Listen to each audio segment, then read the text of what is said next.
I see LeAP as a springboard that will provide leadership, the much needed leadership for the youth of Nigeria and Abriba in particular. We all see LeAP collectively as a catalyst for development, as a catalyst for fellowship and friendship, as a catalyst for building excellence and momentum. Personally, as a young professional, I didn't think I could flow with most of the traditional avenues of expression and belonging as an Abriba person, especially as a woman. I didn't always agree with the other ways.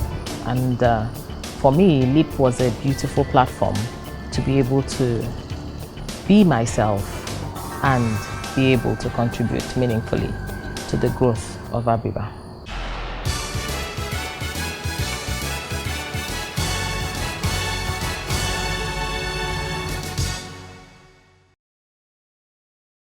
LeAP means the League of Abriba Professionals, which is an association of professionals that can trace their roots to Abriba in simple terms.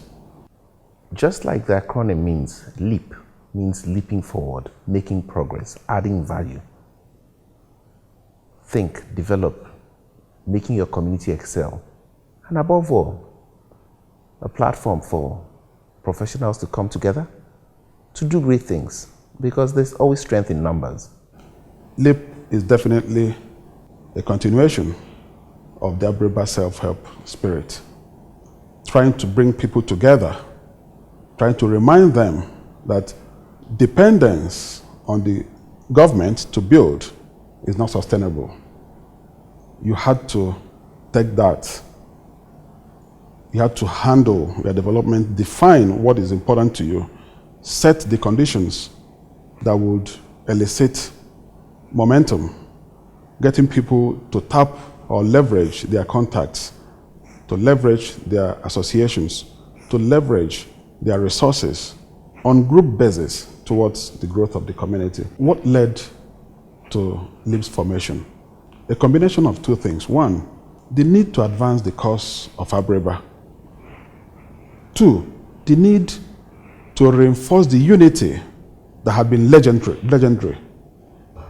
That unity that had been thwarted by intra-communal crisis, by the struggle for traditional society or institutions. Those had divided the community to the point that people were scared going home.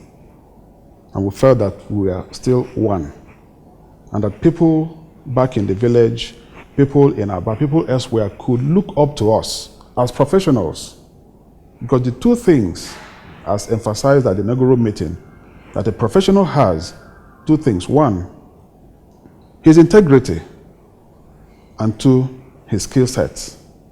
And those are the things every society would need to build on. Since we thought we possessed those two, we became the rallying point. The bulk of the protagonists of LeAP found in me someone they could look up to, more like a mentor, someone that could motivate them, someone that could be the anchor point. And I provided the platform for people to come together. So the vision, it was very clear in my head what we wanted to achieve. And because I had also been part of a moribund association, the Abriba Advancement Group, I was part of its formation in the 90s. I guess people remembered the works we did, and they felt that if I could call meetings, or if I called meetings, people would naturally come around. So they needed someone with that credibility, with the contact, with the reach, someone they could look up to provide leadership. And the lot clearly fell on me, and again, like I said, it would be unfair to attribute all of the initial successes we recorded to my person, but I was clearly the rallying point and had to provide the platform for professionals to come together.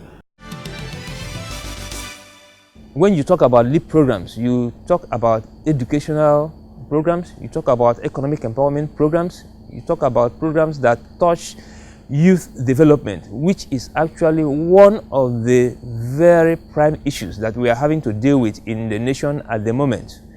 If you keep the youth engaged, you would be able to build the kind of viral nation, the kind of nation that you desire for the future.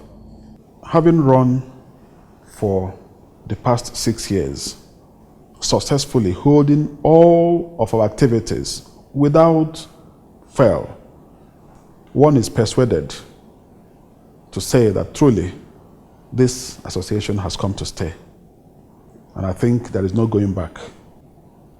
I will also argue that because we look beyond LeAP members and tapped into the resources, rich resources of the Abriba community, for instance, in creating what we call the Education Trust Fund, which basically seeks to attract funding so that we can support the indigents, give scholarships to students, encourage them to get into vocations, sponsor whatever thing that was important or necessary to make them excel in their academic pursuit. That attracted the likes of Professor Okale, who agreed to serve as a member of the Education Trust Council, attracted the likes of Elder Mrs. Ejibe Ndoka, Nena Ejibe Ndoka, the likes of Elder Mrs. Inyang Anya. These are members of the Education Trust Council. And we needed to detach LeAP from that council so that there was transparency.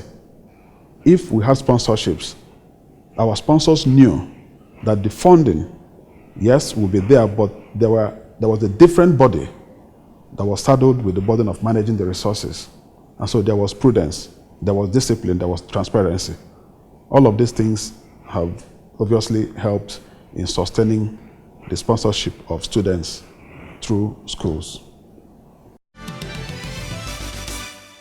The impact of LeAP on the community, I would say, has been multifaceted. And you can identify different sectors and speak to what LeAP has done. LeAP's immediate impact was to restore simple values, teaching people, once again, that they are valuable, and if you're educated, you're a lot more useful to your community. At a point in our history, people were no longer going to school. People did not see the benefit of school. People were, children in school preferred to be trounced, rather than go for knowledge. First, because the government did not send teachers to them. Therefore, it looked more attractive to have teenage pregnancies, drug abuse, and etc. What did we see? We knew that if that continued, our community would die. If you look at the roads, for instance, we've had to say we can help in attracting government development efforts or government support. And a few of the roads that have been done in Abreba started at different levels of completion have been influenced by LeAP. That's creating access. Water was an issue. And it will interest you to note that Abreba had pipe-borne water in the early 60s. But as we got into the 70s and 80s, the pipes were all damaged and you didn't have public water supply. So reliance was largely on boreholes that were dug at residences of people. But we needed everyone in the community to have access to pipe-borne water. And so through the access of members, the contacts, we had to leverage those two to attract the federal government to provide water to the community. For several years, we didn't have light in the community. The cables had been vandalized. The transmission lines from Umuahia, from Arochukwu had all been vandalized. And yet, this community had light, even in the 50s. So we needed to champion the cause. We needed to influence government to bring back power supply to the community.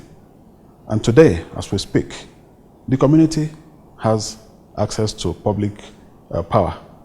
At some point, for about 10 consecutive years, The secondary schools could not register students for the West African school site examinations. They didn't have teachers, they didn't have students, they couldn't make the minimum number required to have them registered as centers. What did we do? LeAP went around, recruited teachers.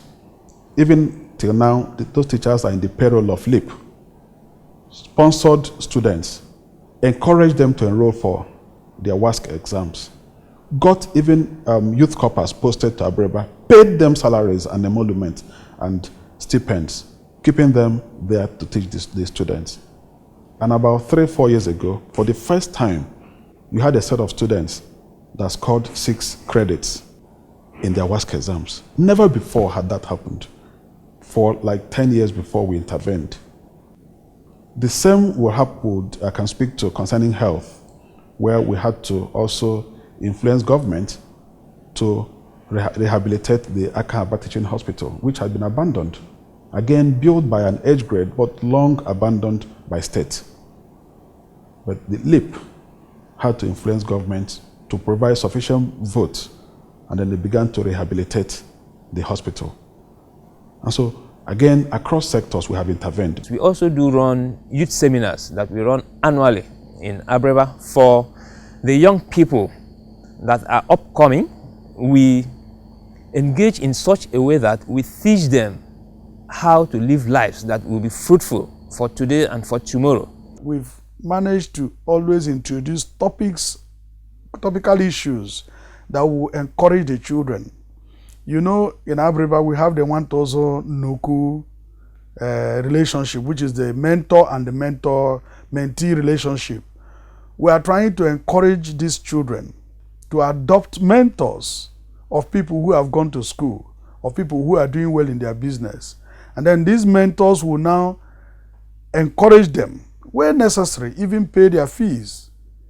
As you know, last year when we introduced this scheme, we were able to adopt 3 children. And today, some of us are paying their fees, trying to make sure that it will not be money that will stop them from continuing, since we've seen that they have interest. So that is what LeAP has been doing over the years concerning education. LeAP also has interest in business, in the business of the Abreba man. Abreba man has a keen business sense. They've been blessed to be rich and very enterprising. But the problem is that over the years, they lost focus. They've allowed themselves to get lured into all this kind of business that does not really help anybody, in the sense that they make the money, but they don't invest it properly. So what LeAP has done over the years is to introduce areas whereby they can have good business sense, whereby they can have people advise them on how they can run their business and run it properly. And therefore, we devised a program that we call the Personal Improvement Lecture Series, or PILS. And that is what exactly it is. We provide PILS for our members to be able to continuously upgrade themselves in their various activities.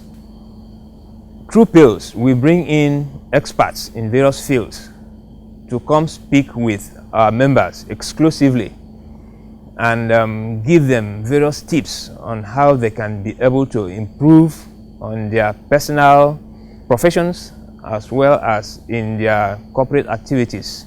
The fact that you come to LeAP and you know you can get opportunities that would normally be difficult to find, and most young people that are looking for jobs, for example, they know that coming into the LeAP family, you are sure that you will get hot tips and vacancies as they are coming off the press, so to speak. The foundation of LeAP initiatives and LeAP interventions in our community as well as in the nation at large take its roots from the individual members.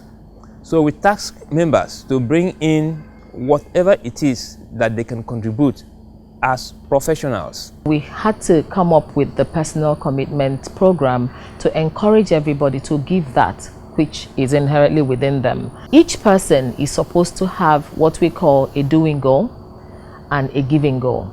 And if you have the energy, you can do more. But the minimum is 2, where you have to have a doing goal and a giving goal.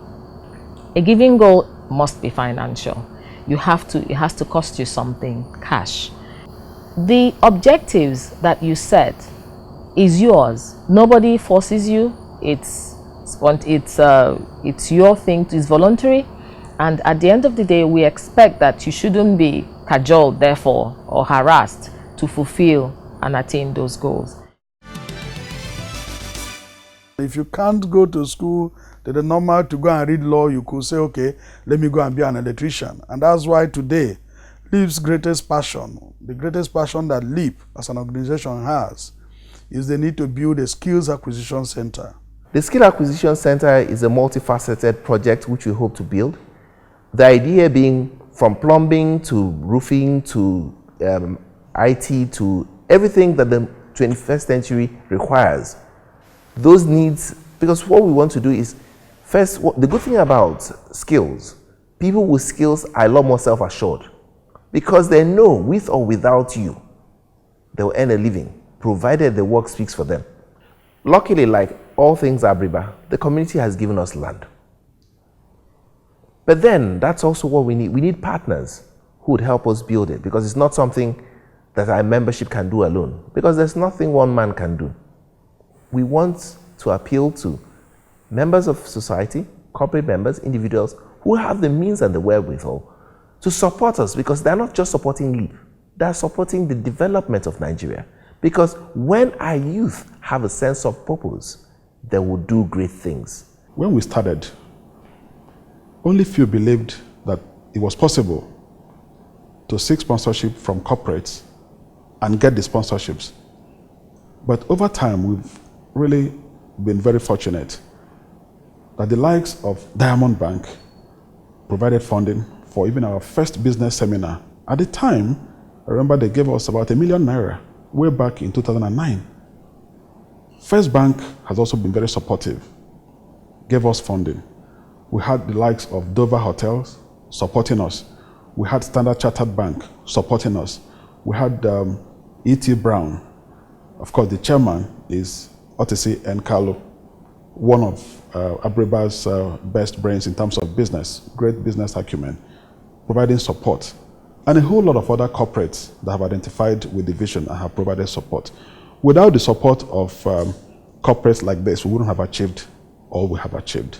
Abriba in the next 10 years, the next 20, is a place that goes back to its pride of place in society, a place with its rich culture that would attract tourism in large numbers and droves, a place where people will come to and see what community spirit can do for you. Because when our skill acquisition center takes off, when the community comes back to life and people in Abriba can earn a decent wage without going anywhere else, a community alive will teach that nobody needs to get out of his community if he can earn what he is looking for in Sokoto, right there in his Sokoto. Clearly, I do believe that our community, Abriba, will once again take its pride of place. A community that produced ministers for the Eastern Nigeria, that produced political leaders. The chairman of NPN ruling party at the time in Abia, in Imo State, Old Imo, from Abriba, that produced MDs of banks, that produced intelligentsia, that produced people that had to be, that were reckoned with across the globe. That is the community that we want to recreate and reinvent. And I don't see anything stopping us as long as we all agree the vision of LeAP, the mission and the motto, which is think and develop, trying to insist that ideas will always rule the world. And once we're able to achieve a critical mass, then we definitely will succeed.